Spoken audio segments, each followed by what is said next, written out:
अस्सलामुअलैकुम। अक्सर टेलर गुम सिलाई सूट स्टिच करते हैं, लेकिन उनका बनाने का अंदाज़ इतना मुश्किल होता है या इतना क्रिटिकल होता है कि आपका टाइम बहुत ज़्यादा ज़ाया होता है। तो आज इंशाल्लाह आपको एक जदीद तरीका सिखाएंगे, जिससे एक तो आपका टाइम बचेगा और इसके अलावा आपके काम में फिनिशिंग भी आएगी। तो आपने वीडियो को एंड तक देखना है और इस तरीके को सीख के ज़रूर अप्लाई करना है। कमेंट सेक्शन में बताना है कि ये तरीका आपको कैसा लगा है। तो सबसे पहले बटन टेक से स्टार्ट करते हैं। 1.25 इंच हमने विड्थ वाइज बटन टेक ली है। इसको अच्छे तरीके से आपने हीट देनी है। हीट देने के बाद हमने यहाँ पे यूज़ करनी है डबल टेप। डबल टेप, पानी टेप या 2-in-1 टेप, किसी नाम से भी ये मार्केट में आपको मिल जाएगी। आपने इसको लेके जितनी आपकी सरफेस है उतनी ही आपने कट कर लेनी है और इसको इस तरीके से आपने एक साइड जो इसकी आपने पेस्ट कर लेनी है। डबल टेप के अंदर ये खसूसियत होती है कि ये दोनों साइड्स को पेस्ट करने की सलाहियत रखती है। तो यहाँ पे जो फैब्रिक है, क्योंकि वो टाइम लेता है हीट होने में, तो इसलिए आपको सीधी साइड से हल्की हल्की आयरन लगा के इसको लॉक करना पड़ेगा। जबकि हमारी पेपर फ्यूज़ एक बार गर्म होने के बाद इसको अच्छे तरीके से पकड़ लेती है। पट्टी की बात की जाए तो पट्टी भी सेम एज इट इसी तरीके से आपने हीट अप करते हुए आपने जो डबल टेप है वो आपने इसके ऊपर ऐड कर लेनी है और इसकी भी पेस्टिंग सेम एज इट इसी मेथड से करनी है। अगर आपका कोई भी पोर्शन कपड़े का रह जाता है तो आपने आयरन की नोक को यूज़ करते हुए इसको लॉक कर लेना है। अब फाइनल लुक की तरफ जाते हैं। तो यहाँ पे आपका जो मार्जिन होगा वो आपने 1/2 इंच बिल्कुल इक्वल रखना है। इससे क्या होगा कि आपकी स्टिचिंग आसान होगी।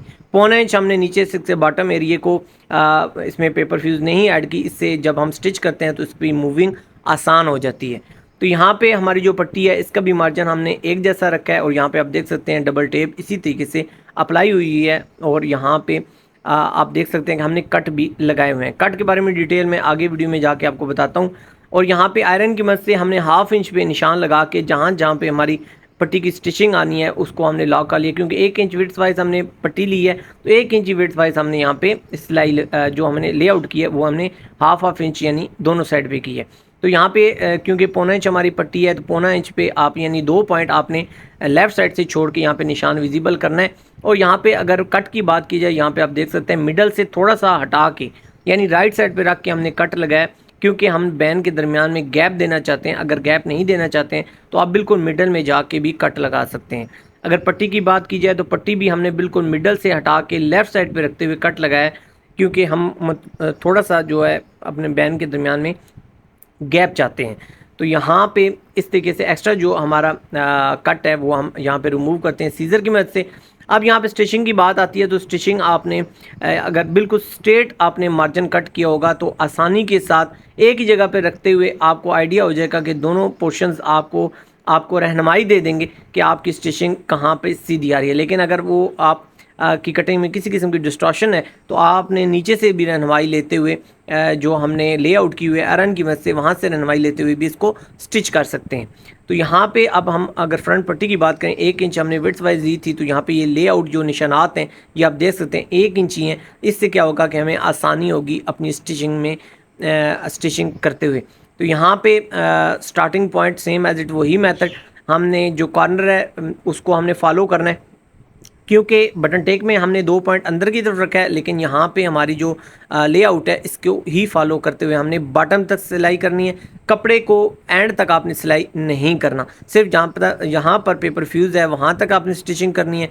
एक्स्ट्रा जो मार्जिन पट्टी की तरफ है वो आपने हल्का हल्का रिमूव कर लेना है। इससे क्या होगा कि जब हम इसकी बेंडिंग करेंगे तो डबल टेप जो हमारा ऊपर वाला पोर्शन होगा फैब्रिक का, इसको अच्छे तरीके से पकड़ लेगी और हमारा जो दबाव है वो अच्छे तरीके से लॉक हो जाएगा। हमें किसी किस्म की तरपाई के दौरान या आगे काम करते हुए मज़ामत नहीं फेस करनी पड़ेगी। इसी तरीके से बॉटम एरिया को हमने लॉक कर लेना है। बॉटम एरिया सबसे पहले आपका लॉक होगा और उसके बाद आपकी लेफ़्ट और राइट दोनों तरफ जो है वो लॉक होंगी। यहाँ पे आप देख सकते हैं अगर हमने नीचे वाला पोर्शन रिमूव ना किया होता तो हम, क्योंकि दोनों इक्वल थे, तो हमें काफ़ी मुश्किल पेश आ सकती थी। तो हमने इसलिए पहले नीचे वाले पोर्शन को कम कर लिया ताकि हमें आसानी हो। अब इसी तरीके से हमारी जो पट्टी वाली साइड है इसको हमने बटन टेक वाली जो साइड है इसको हमने एंड जो इसका सिरा है इसको लॉक करना है। और ये लॉक करते हुए आपने सिलाई से थोड़ा सा अंदर की तरफ रखना है। सेम एज इट यही प्रोसीजर पट्टी की तरफ भी आपने अप्लाई करना है। और ये क्यों करना है ये आगे जाके इंशाल्लाह आपको समझ आ जाएगी। यहाँ पे आप देख सकते हैं बहुत मजबूती के साथ हमारी जो बेंडिंग है वो कंप्लीट हो चुकी है।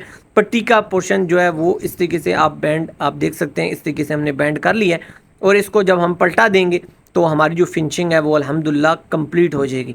तो यहाँ पे आप देख सकते हैं कॉर्नर्स को आपने बैंड करना है, बिल्कुल एंड पॉइंट को आपने आयरन अप्लाई उस पर नहीं करनी, क्योंकि नीचे डबल टेप है। जहाँ पे आप आयरन अप्लाई करते जाएंगे वहीं पे इसको जकड़ लेना है। तो इसलिए आपने कोशिश करनी है कि आपने जिस जगह पे आपको बेंडिंग चाहिए आपने वही जगह पे अप्लाई कर। अब क्योंकि हमारी बेंडिंग तकरीबन मुकम्मल हो चुकी है तो हमने यहाँ पे टोटल अप्लाई करके आयरन इसको लॉक कर लिए। हल्की सी आपकी स्टिचिंग नज़र आनी चाहिए, इससे क्या होगा कि आपकी तरपाई आसान हो जाएगी। बॉटम एरिया को अच्छे तरीके से आपने लॉक कर लेना है। देख सकते हैं मैं बहुत अच्छे तरीके से इस पर आयरन अप्लाई करके पानी लगा के इसको एक जगह पे बिठा रहा हूँ, क्योंकि इसके बाद हमारी ठोके वाली जगह पे एक स्टिचिंग बिल्कुल स्ट्रेट आएगी, क्योंकि यहाँ पे हमने अपना ठोका लॉक करना होता है। वैसे तो आप डिज़ाइनिंग से भी लॉक कर सकते हैं, लेकिन मजबूती ये है कि हम नीचे स्टिचिंग करें और उसके बाद इसके ऊपर हम डिज़ाइन ऐसा बना देंगे कि ये सिलाई हमें फील ही नहीं होगी। तो अब जो हमारी स्टिचिंग है इसको हमने फॉलो करते हुए इसके टांकों को एक टांके को उठा के हमारी जो नेक्स्ट पट्टी होगी उससे एक टांका उठा के हमने इस तरीके से तरपाई को आगे बढ़ा लेना है। अगर आपके पास टाइम है तो जितनी बारीक तरपाई करेंगे इतना आपके सूट की जो लाइफ हो वो बढ़ जाएगी। तो इस तरीके से आपने अपनी तरपाई को कंप्लीट कर लेना है। नीचे से भी बॉटम एरिया को लॉक कर लेना है। अब यहाँ पे हम मछली टांका बना देते हैं ताकि हमारा जो डिज़ाइन है वो खूबसूरत हो जाए।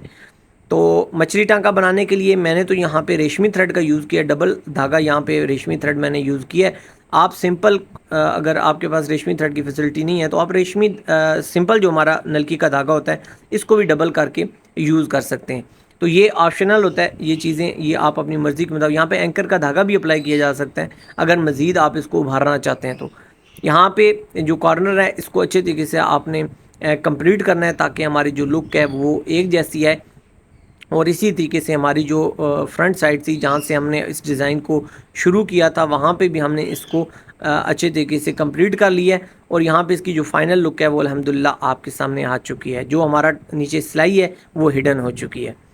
तो इस तरीके से हमारी जो पट्टी है और हमारी बटन टेक है ये अल्हम्दुलिल्लाह बिल्कुल हिडन स्टिच हो चुकी है। इसका जो नेक्स्ट पार्ट है वो इंशाल्लाह बहुत जल्द हम आपके लिए रिलीज़ करेंगे। और नेक्स्ट हमारी जो वीडियोज़ होंगी वो इंशाल्लाह आपने लाजमी देखनी है ताकि जो गुम सिलाई की मुकम्मल स्टिचिंग है वो आपको समझ आ सके। आपसे मुलाकात होगी नेक्स्ट वीडियो में, जब तक के लिए सोने रब दे हवाले।